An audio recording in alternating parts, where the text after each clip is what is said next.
Hi,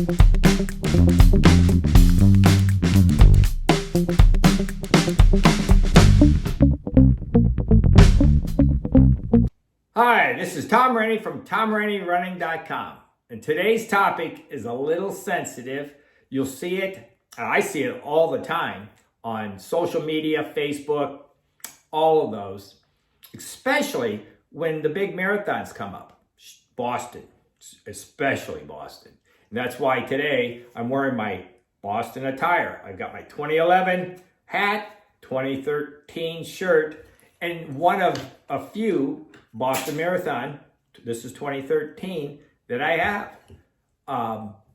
And people look at it as, wow, you made it to Boston, pinnacle. And I agree, making Boston is a challenge for just about anybody, including myself. And so, how do you get there? Well, this is the topic. People have on social media, in a sense, bashed other marathons as non-qualified. They shouldn't count. They're cheating by racing these events. Revel races that are, let's say, a net downhill down a mountainside.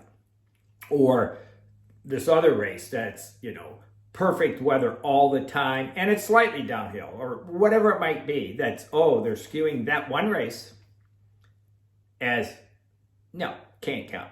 Can't count that. I did this one. I did Chicago, or I did LA, or whatever. It's flat, whatever it might be. That one's okay, but not the others. It's still 26.21875 miles. They're certified. They measured those courses, but somehow you should be disqualified because it's an unfair advantage. And I, as a coach, I am a coach that actually gets paid.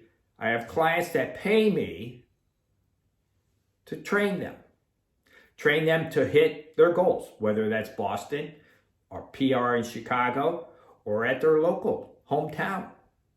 So I should be going, I don't want to disqualify anybody.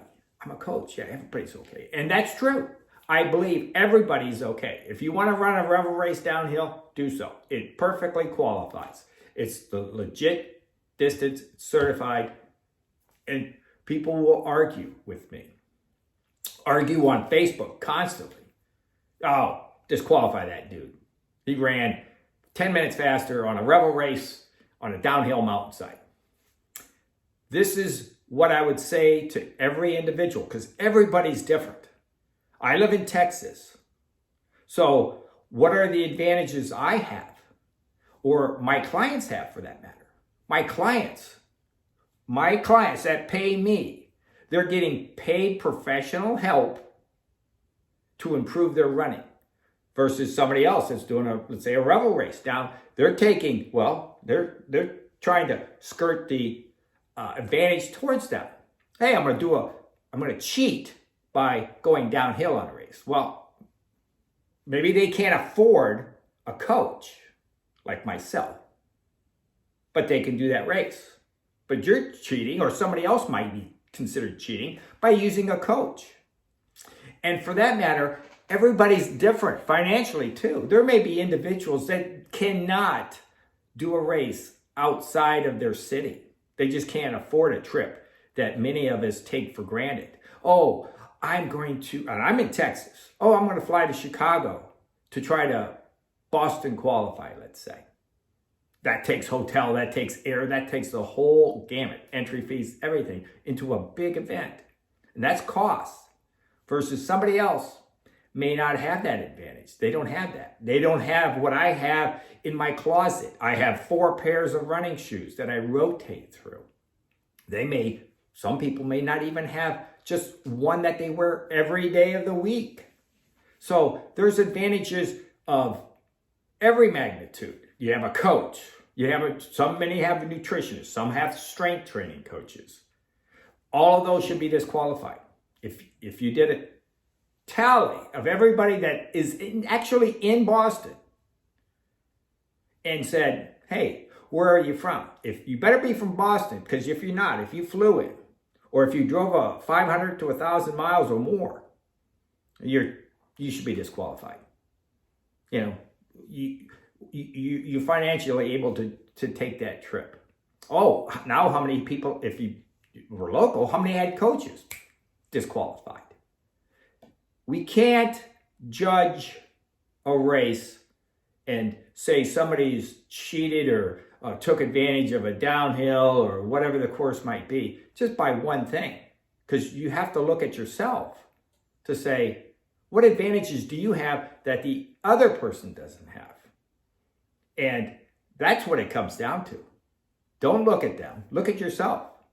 You know, Boston, hey, you got there. I don't care unless you actually physically cheated. And I consider cheating blatant. You had somebody else take your bib and run it for you. Race bandits. Cutting the course short. Somehow you scouted out the course from a local race or wherever you went. And yeah, it's 26 miles. Well, I made it 24 and a half. And so I could cut some corner, go some back alley where they didn't have a timing net. I actually cheated. Or you do worst case, which you should never do, is to take enhancing drugs. Something that's illegal, that allows you to be better, stronger, temporarily. Obviously comes at a health risk, but people, to get into Boston or even the Olympics for that matter, many have done it. We've seen it. It's getting fewer and fewer, but you know, take enhancing drugs because they're willing to take it to that level. And many of them, I don't know. I mean, that could be another video, but you know, they may consider it's not cheating because the other person's doing it. Long story short is, everybody's running a race. We should rub a race downhill, or it's in perfect climate conditions somewhere that requires traveling, or it's a local race. If you're lucky that you have a nice race locally, they all count.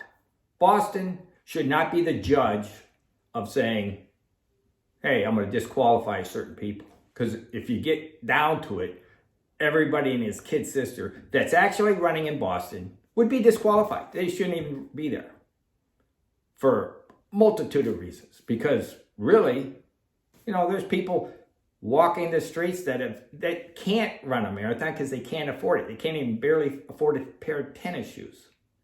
And here we are, many of us. I've got multiple pairs because I can afford a few. But that's my business, and that's my bread and butter, and that's my sport, hobby, everything. It's my passion. And so I put all of my effort into there. But many people can't. So next time you see on Facebook why, or any other social media, why people should be out of a race by doing, out of Boston or any other thing, by doing an illegal PR somewhere, think about yourself. What advantages did you have leading up to this point? And maybe you shouldn't either. And that's the hottest topic that I see many cases, especially when it's time to register for Boston, or let's see what the cutoff time is.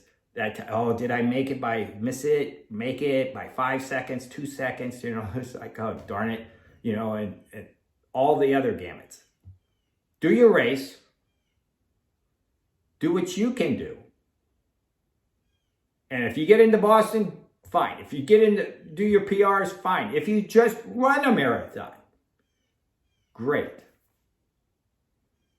But just do not compare a race to a race solely for it's cheating because you ran that race in a certain time. If you have any comments, I'd love to hear about them.